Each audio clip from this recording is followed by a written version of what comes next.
What's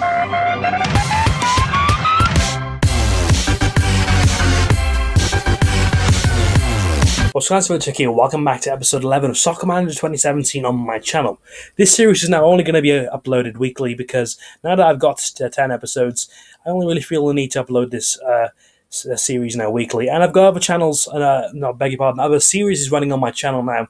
So, instead of just bashing on Soccer Manager videos, I'm going to change things up and, just mix up the content on my channel. So, enough of that. We've got a cup game here against Cambridge United to be playing. Unfortunately, Pilkington and Manga are suspended for this game, so they will not be able to obviously play, which is annoying and is a bit of a shame. So we need to sort that out. Let's just hide the unavailable players, so that will obviously hide those two that are suspended. Let's put in, let's just say roles there. So Blaze, you're not going to be playing, mate, no offense. Noon to go out on the right or left, whatever you want to say. And, that pretty much is going to be the team that we're going to be going with against Cambridge. I'm expecting a winning here. No offense to Cambridge. We should really be beating them. Unfortunately, we now have an annoying advertisement to deal with, but I'm just going to quickly skip over that. Okay, and then we're going to go like this. You ready? It allowed me to skip the ad, which is brilliant. So, before we get this game underway, let's go on to the tactics and just sort this out. We are playing at home and we are playing Cambridge. No offense to them, but, we are a lot better than them. Let's go on and attack. Let's not go very attacking until we have at least a goal or two, a cushion, in case they do get a goal or anything. We're going to be pressing all over, why not? Let's just play with a mixed attacking style mindset, and let's get straight into the game then. I've also shown you the team that I'm going to be fielding against them, and let's see if we can go on a nice cup run now with the team, and let's hopefully try and overcome Cambridge United. So we got a chance here, an effort, and in the 12th minute we got 1-0 up, and I believe that was Peter Whittingham scoring. Junior Hoylett's whipping a ball into the box, and Peter Whittingham, I believe, scoring a header, which is nice to see. So we are 1-0 up, and we're all over Cambridge, like I suspected, and like I believed was going to be the case. Instructions, we do have a goal, and we are winning 1-0. I don't believe they're really going to score. Let's go on very attacking. Just try and get, handfuls of goals. Now, that'd be pretty nice. Let's go through the middle and see if we can just open that defense wide open, if that even makes sense. Anyhow, we're getting second half on the way. Shamak getting the ball rolling. So let's see if we can capitalize on that one goal we do already have. I hope we can. We got a bit of a chance here, and that chance turns into a goal. Craig Noonan in 56 minutes scoring for us. And Cambridge have a free kick here, so we need to watch out. And thankfully we got that second goal because they do score off the free kick. That guy, Ikpazu, probably butchered on it completely.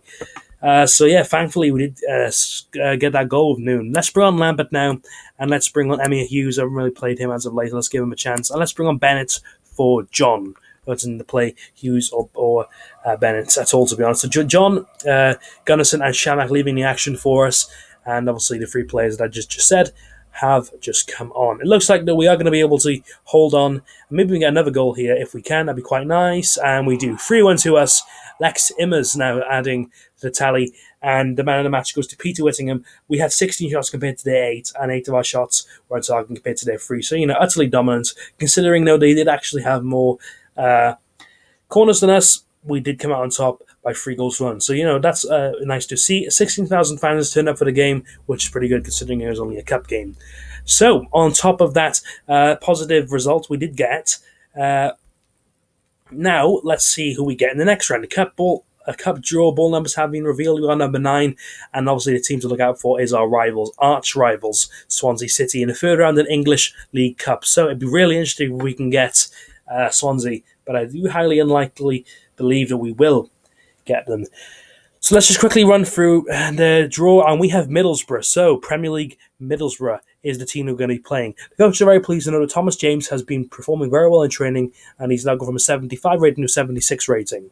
As interesting as that is, he's not really going to be in my plans anytime soon, unfortunately. I'm quite happy with the team that I do have already. A few results coming in from the Premier League right there, so you can pause and have a check to see how your favourite team got on. And, we're just trying to obviously get into that next game. We have a question from the media here. A sports journalist has approached you ahead of your next fixture. Ahead of a big game against your rivals, many people think Junior Hoyle is going to be a key man for your team. Would you agree to this? Sorry. Yes, I think so. He's an important player to the team, and I expect him to do well. He's the kind of player any manager wants in their team. We're lucky to have him here. I wouldn't say one player is key. The whole team would perform we are to do well. I think a couple players are more likely to give performers.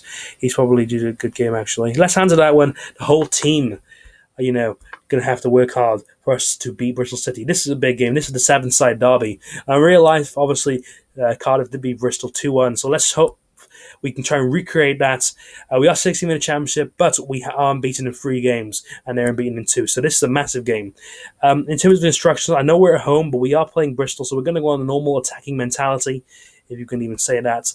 Passing style are going to be remaining on mix, or might even just go direct. We're going to be pressing all over, and let's just see if this works.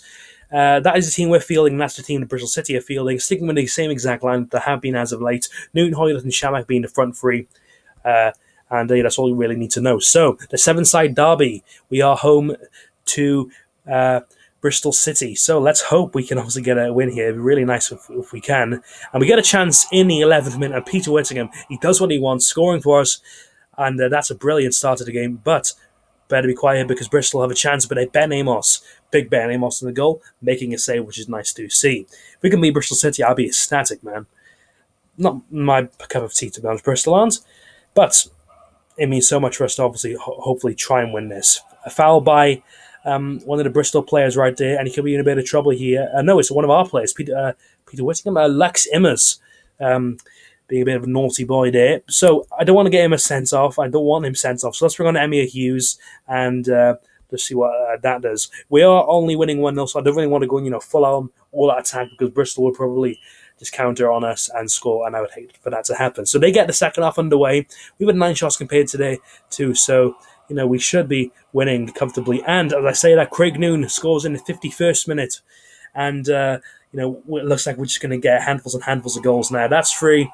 Junior Hoylett this time. I said he was going to do well in this game in that question that they asked me, and we're doing pretty well now. Peter Whittingham making a challenge of one of the Bristol players there, and he is probably going to get a yellow card, as predicted. And let's go to the tactics right now. We are 3-0 up.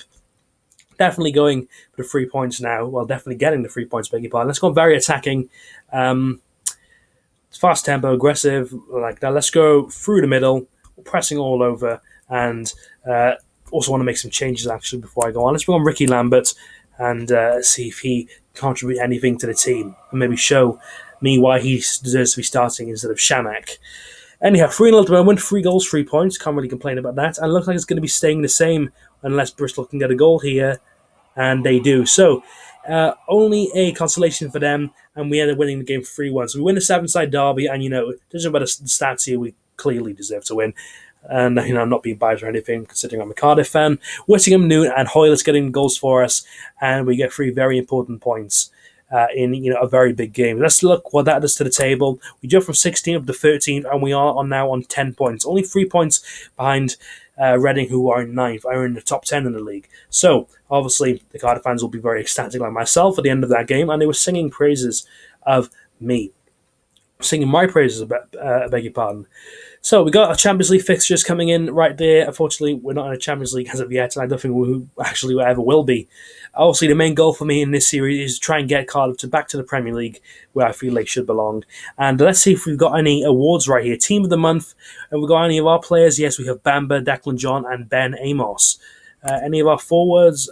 No. So 2 players in the Team of the Month, which is nice to see. Manager of the Month, it goes to Di Matteo of Aston Villa, so unfortunately it's not us. Player of the Month goes to Saul Bamba of Cardiff City in the Championship, so that's nice to see Bamba doing well right there. And unfortunately, none of our players are involved in a Championship Young Player of the Month, sorry. So, we still bag some awards, which is nice to see. A few fixtures coming in, results from their fixtures coming in right there, as you can see. But that doesn't concern us.